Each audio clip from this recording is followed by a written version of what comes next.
When we think of the brutal history of kings and emperors, our minds usually drift toward the battlefield, swords clashing, cannons firing, and armies colliding in a glorious display of power. But the true darkness of absolute power wasn't always found in open war. Sometimes, the most terrifying displays of dominance happened behind closed doors, in the dimly lit chambers of palaces where the whims of a ruler were law. Throughout history, there have been monarchs for whom simple execution wasn't enough. They didn't just want to kill their enemies, they wanted to humiliate them, strip them of their dignity, and use the most intimate aspects of human existence against them. For a specific breed of tyrant, punishment was a creative art form, and the canvas was the human body. These rulers understood that while physical pain fades with death, the stain of sexual humiliation lingers in history forever. From Roman emperors who turned their private islands into houses of horrors to medieval kings who allegedly devised executions that mirrored the rumors of their victims' lives, the weaponization of desire is a chilling chapter in the human story. Today, we are peeling back the velvet curtains of the royal court to expose the disturbed minds of the kings who created sexual punishments for their enemies.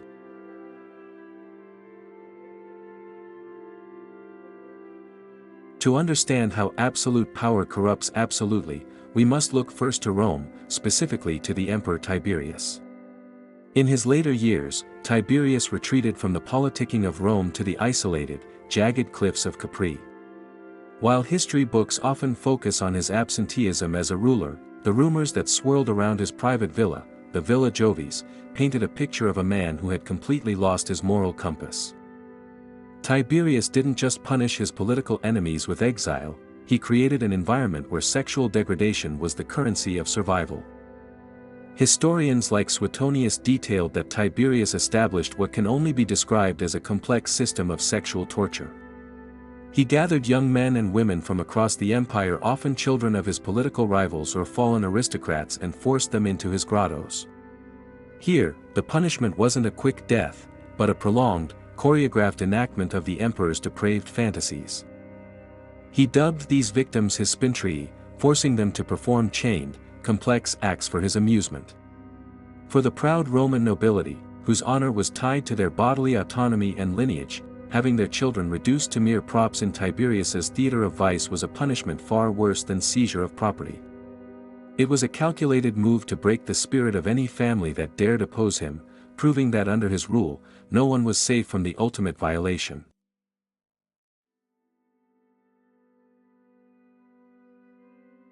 Moving forward to medieval England, we encounter one of the most infamous and debated deaths in royal history, that of King Edward II. Edward was a divisive figure, largely due to his intense, arguably romantic relationships with his male favorites, particularly Piers Gaveston and later, Hugh Despenser. These relationships alienated his powerful barons and his wife, Queen Isabella, leading to his eventual deposition. But it is the manner of his alleged murder in Berkeley Castle that earns a place on this dark list. According to traditional historical narratives, Edward II wasn't just killed, he was punished for his perceived unnatural vices. The story goes that his captors, wishing to kill him without leaving external marks of violence that could be displayed at a funeral, inserted a red-hot iron poker through a horn and into his rectum, burning his internal organs while leaving the body outwardly pristine.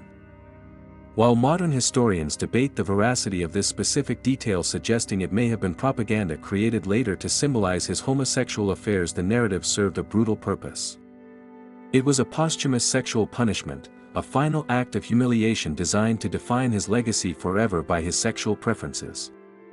It was a warning to other monarchs: deviate from the norm, and your death will become a grotesque parody of your life. If Tiberius utilized isolation for his depravity, his successor Caligula brought the humiliation right to the heart of the Roman elite.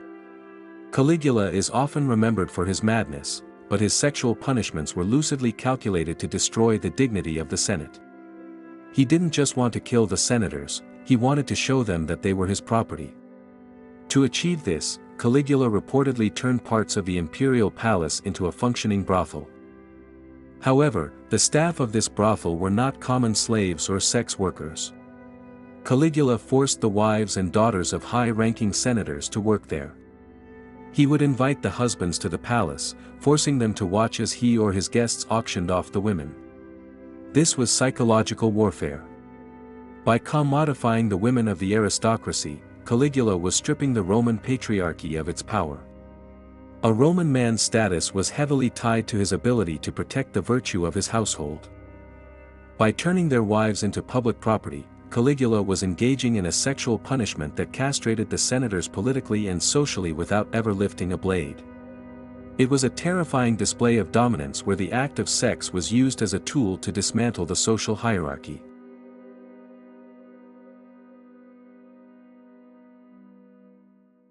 Vlad III, known as Vlad the Impaler, is the inspiration for Dracula, but his real-life cruelty far exceeded any vampire fiction. Vlad's preferred method of execution, impalement, was inherently invasive and often sexualized in its brutality.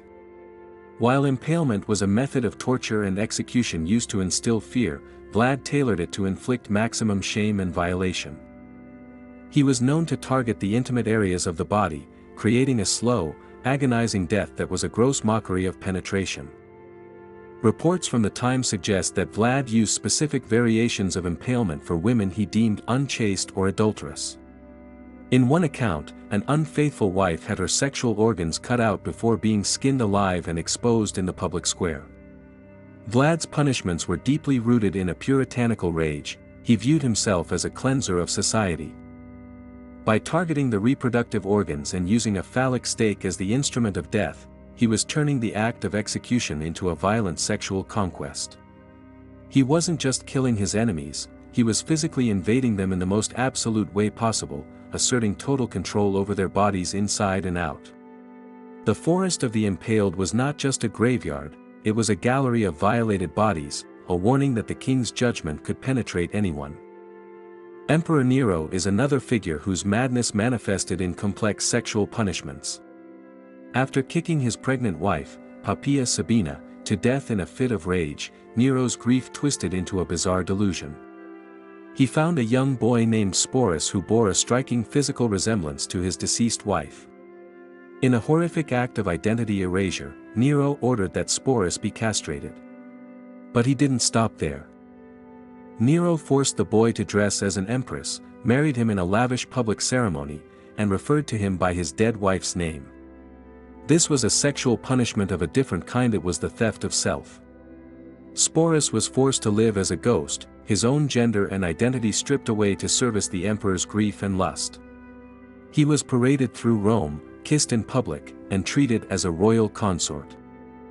For Sporus, every day was a violation, a performance forced upon him by a man who held the power of life and death. This wasn't just about sex, it was about the godlike power to reshape a human being's reality. Nero punished Sporus simply for existing with a certain face, condemning him to a life of forced transfiguration.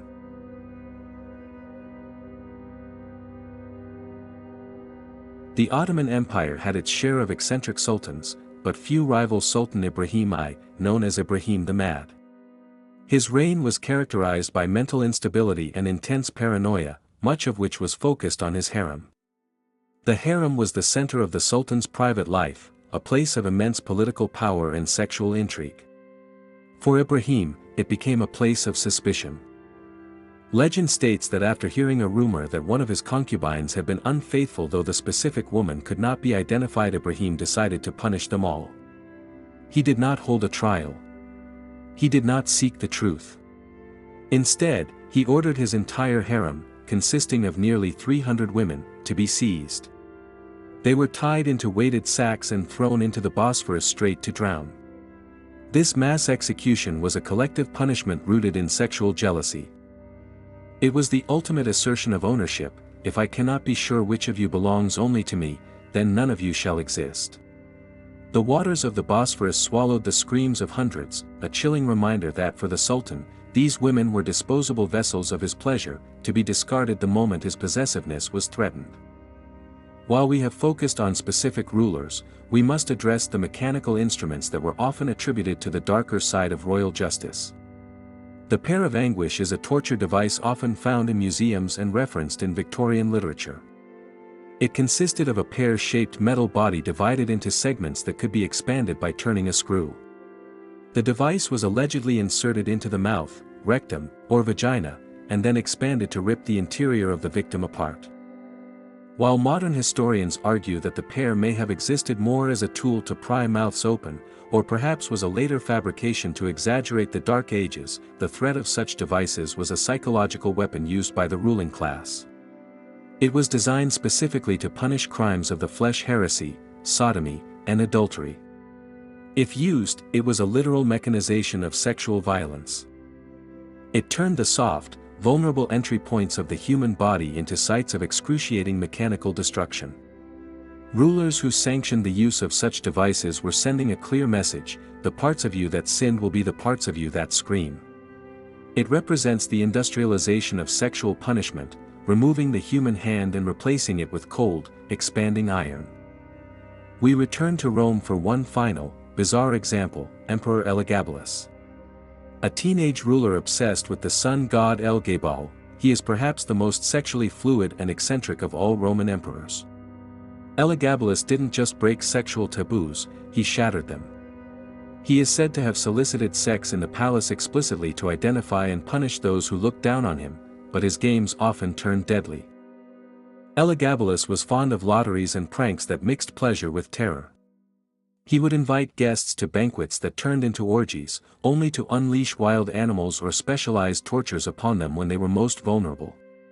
He famously smothered guests to death under tons of flower petals, a sensory overload that suffocated them in beauty. But his sexual punishments were often directed at the rigidity of Roman morals. He would bind guests to a water wheel, plunging them into water and pulling them out, while he watched, mixing their terror with his amusement. He reportedly offered vast sums of money to any physician who could perform a sex change operation on him, and punished those who refused or failed.